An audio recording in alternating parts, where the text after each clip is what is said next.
السلام علیکم دوستو، میرا نام ہے حسیب شفقت اور آپ دیکھ رہے ہیں ہنسی ٹی وی۔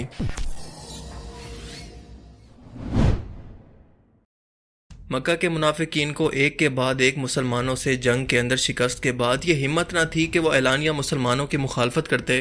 لیکن یہ لوگ پردے کے پیچھے رہ کر مسلمانوں کے خلاف سازشوں کے اندر مصروف رہتے کہ مسلمانوں میں کس طرح سے اختلافات اور پھوٹ ڈال کر اسلام کو نقصان پہنچائیں۔ اس مقصد کو حاصل کرنے کے لیے جہاں پر ان بے ایمانوں نے بہت سارے فتنے مسلمانوں کے اندر کھڑے کیے، ان میں سے ایک واقعہ 9 رجب کو بھی پیش آیا جو در حقیقت ایک بہت بڑی مسلمانوں کے خلاف سازش تھی، مگر حضور پاک صلی اللہ علیہ وآلہ وسلم کو اللہ تعالیٰ نے منافقین کی اس خوفناک مہم سے وحی کے ذریعے آگاہ فرما دیا اور ان منافقوں کی ساری اسکیموں پر پانی پھر گیا۔ دراصل واقعہ یہ ہے کہ 9 رجب کو حضور پاک صلی اللہ علیہ وآلہ وسلم کو یہ اطلاع ملی کہ تبوک کے میدان میں، جو کہ مدینہ منورہ سے 14 منزل پر دمشق کے راستے پر واقع ہے، وہاں پر ہرقل بادشاہ جو کہ روم کا بادشاہ تھا، اس نے مسلمانوں کے خلاف مقابلے کے لیے ایک بڑا لشکر جمع کر لیا ہے۔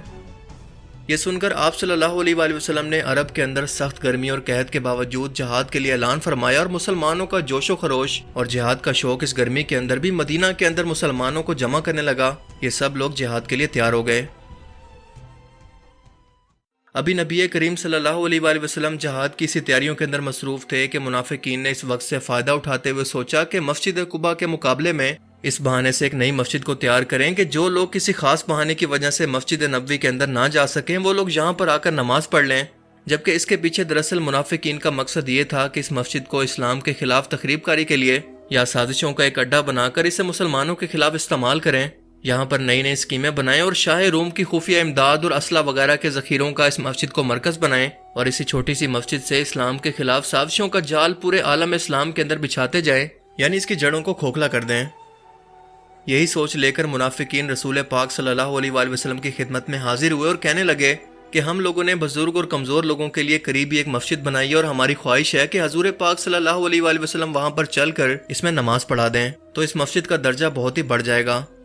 آپ صلی اللہ علیہ وآلہ وسلم نے یہ سن کر فرمایا کہ اس وقت تو میں ایک بہت ہی اہم جہاد کے لیے مدینہ سے باہر جا رہا ہوں، واپسی پر اس پر دیکھا جائے گا۔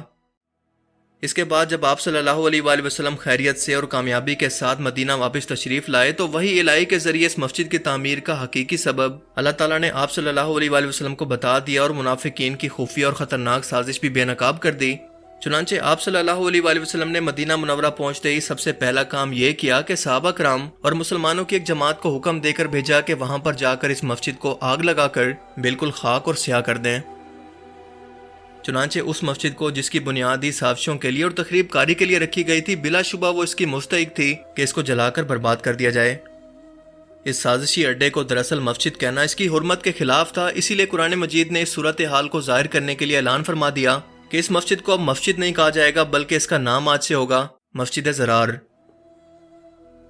اللہ تعالیٰ نے ان غضبناک اور پرجلال الفاظ کے ساتھ اس مسجد ضرار کی حقیقت اپنے محبوب صلی اللہ علیہ وآلہ وسلم کو اس طرح سے بیان فرمائی کہ سورہ توبہ میں ارشاد ہوتا ہے کہ وہ جنہوں نے مسجد بنائی نقصان پہنچانے کو اور کفر کے سبب اور مسلمانوں کو تقسیم کرنے کے لیے، اور اس کے انتظار میں جو کہ پہلے سے اللہ اور اس کے رسول کا مخالف ہے، اور وہ ضرور قسمیں کھائیں گے کہ ہم نے تو بھلائی چاہی اور اللہ گواہ ہے کہ وہ بے شک جھوٹے ہیں۔ اس مسجد میں تم کبھی کھڑے نہ ہونا، کیونکہ بے شک وہ مسجد پہلے ہی دن سے جس کی بنیاد پرہیزگاری پر رکھی گئی، صرف وہ اس قابل ہے کہ تم اس میں کھڑے ہو۔ اس میں وہ لوگ ہیں جو کہ خوب صاف ستھرا ہونا چاہتے ہیں، اور بے شک صاف ستھرے لوگ اللہ کو پسند ہیں۔ اس واقعے سے ہمیں سبق ملتا ہے کہ ایک ہی عمل کرنے والے کی نیت کے فرق سے اچھا بھی ہو سکتا ہے اور برا بھی، یہاں تک کہ کسی نیک عمل کے پیچھے بھی اگر آپ کے ارادے اچھے نہیں ہیں تو ثواب تو دور کی بات، بلکہ آپ اپنے لیے جہنم کا سامان اکٹھا کر رہے ہیں۔ مسجد تعمیر کرنا ایک بہت ہی نیک عمل ہے اور اس کا ثواب ہی ثواب ہے، لیکن اگر یہ شر و فساد کی نیت سے بنائی جائے تو عذاب ہی عذاب ہے۔ اسی لیے اللہ کے رسول صلی اللہ علیہ وآلہ وسلم نے اس مسجد کے اندر قدم رکھنے سے بھی مسلمانوں کو روک دیا اور اسے جلا کر نیست و نابود کر دیا۔ اس بات سے یہ بھی ثابت ہوتا ہے کہ اگر کسی زمانے کے اندر کسی مسجد کو گمراہ کن فرقوں کے لوگ مسلمانوں کے خلاف جاسوسی اور سازشوں کا مرکز بنا کر مسجد کو اس کے خلاف استعمال کرنے لگیں، تو مسلمانوں پر لازم ہے کہ اس مسجد کے اندر نہ تو نماز کے لیے جائیں، بلکہ اس کا بائیکاٹ کر کے اسے ویران کر دیں، ہرگز اس کے اندر نماز نہ پڑھیں، نہ اس کی تعمیر کے لیے اور نہ اس کی آباد کاری کے لیے کوئی امداد کریں، بلکہ ان لوگوں سے چھٹکارا حاصل کرنے کی کوشش کریں، خاص طور پر ایسے لوگ جو کہ خود کو مسلمان کہتے ہیں لیکن اصل میں کافر ہیں۔ اللہ تعالیٰ ہمیں سمجھنے کی اور نیک عمل کرنے کی توفیق عطا فرمائے، آمین۔ اگر اس ویڈیو سے آپ کو کچھ نیا جاننے کو ملا تو اسے ضرور لائک کیجئے، اور اب میں ملوں گا آپ سے ایک ایسی نئی انٹرسٹنگ ویڈیو میں. تب تک کے لیے اپنا بہت سا خیال رکھیے گا. Thanks for watching this video. اللہ حافظ.